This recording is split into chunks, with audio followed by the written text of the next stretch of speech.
ایمان کے خاطر اپنی جان قربان کرنے والی ایک دلیر خاتون جس نے موسیٰ علیہ السلام کی پرورش کی اور بچپن میں انہیں فرعون کے ظلم جبر سے بچایا، لیکن جب اس خاتون نے اللہ پر ایمان لایا تو فرعون نے اس کے ساتھ کیا سلوک کیا اور ایسا کیا ہوا۔ اس خاتون کو دنیا کی سب سے عظیم ترین عورت کا لقب دیا گیا۔ فرعون مصر کا ایک ظالم جبار بادشاہ تھا۔ اس نے مصر میں آبادی قوم بنی اسرائیل کو غلام بنا رکھا تھا اور ان پر ظلم کے پہاڑ توڑتا تھا۔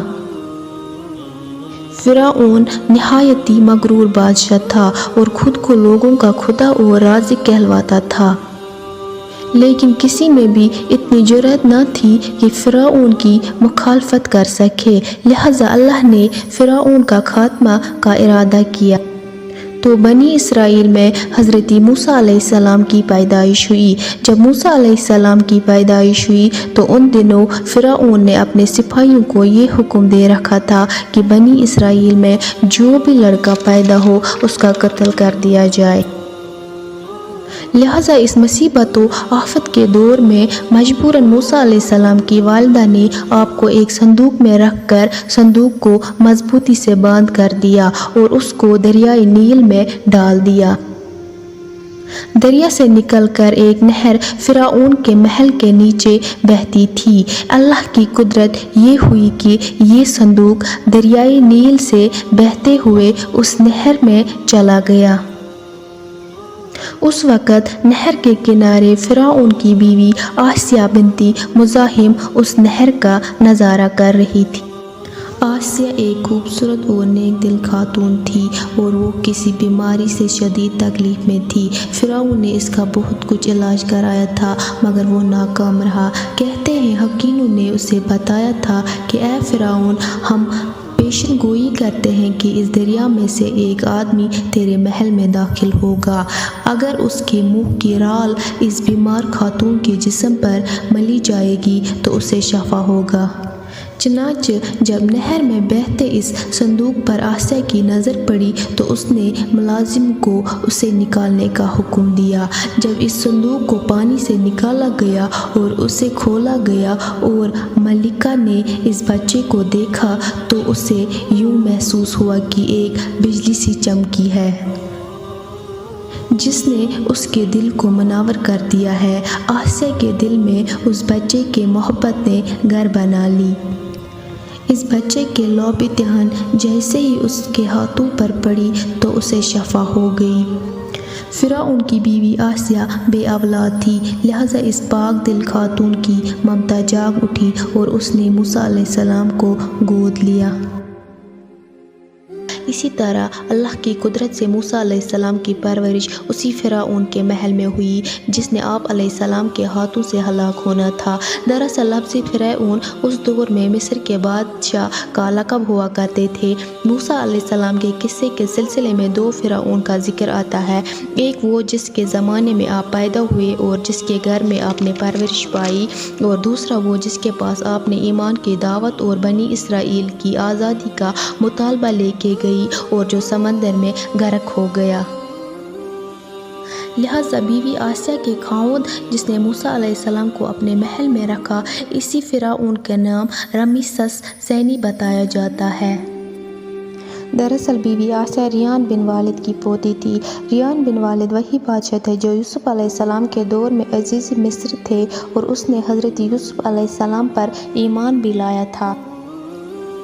جب مصر پر تبتی خاندانوں کی حکومت آئی تو فرعون نے اپنی طاقت کا زور بیوی آسیہ سے شادی کر لی اور انہیں دھمکی دی کہ اگر انہوں نے شادی سے انکار کیا تو ان کے والدین کو قتل کر دیا جائے۔ بہرحال حضرت موسیٰ علیہ السلام کی پرورش فرعون کے محل میں کسی شہزادے کی طرح ہوئی۔ ہر طرح کے ارمان و آرائش آپ کے لیے دستیاب تھے، لیکن خطیوں کے درمیان زندگی گزارنے کے باوجود حضرت موسیٰ علیہ السلام فطری طور پر ان سے مختلف کردار کے مالک تھے۔ حضرت موسیٰ علیہ السلام فرعون، غرور، تکبر اور خدائیوں کے دعا کو ناپسند کرتے تھے۔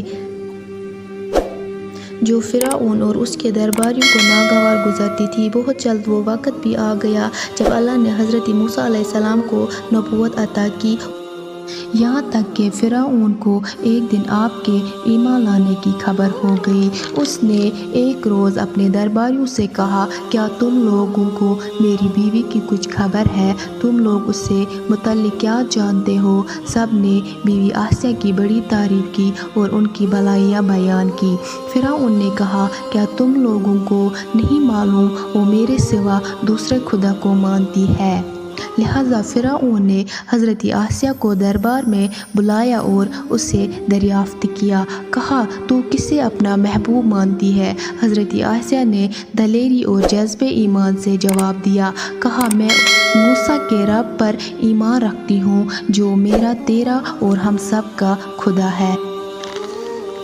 فرعون نے اپنے اہلکاروں کو حکم دیا کہ آسیہ کو ریگستان کے تپتی ہوئے دھوپ میں لٹا دیا جائے، لہٰذا آپ کو شدید گرمی میں ریت کے میدان میں چھوڑ دیا جائے۔ فرعون اس جگہ دور کرتے رہے اور کہتے رہے، اب تو باز آ جا، اگر تو نے میری بات مان لی تو محل کے شاہی زندگی اور ارمان و آرائش تیرے منتظر ہے۔ لیکن حضرت آسیہ پر اس کا کوئی اثر نہ ہوا۔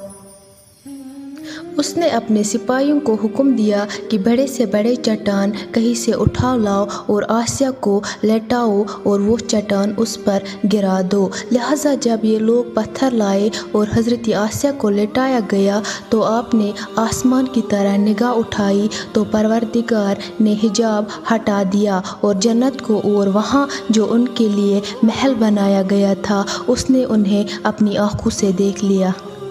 آخر کار اس پتھر کو آپ پر گرا دیا گیا اور آپ کی روح پرواز کر گئی۔ پہلے تو فرعون نے بیوی آسیہ کو سمجھا بجھا کر اور ڈرا دھمکا کر موسیٰ علیہ السلام کے دین کو چھوڑنے کو کہا، لیکن جب اس نے حضرت آسیہ کو چٹان جیسے ایمان اور جذبے کو دیکھا تو اس نے ظلم بربریت سے کام لینے کی ٹھان لی۔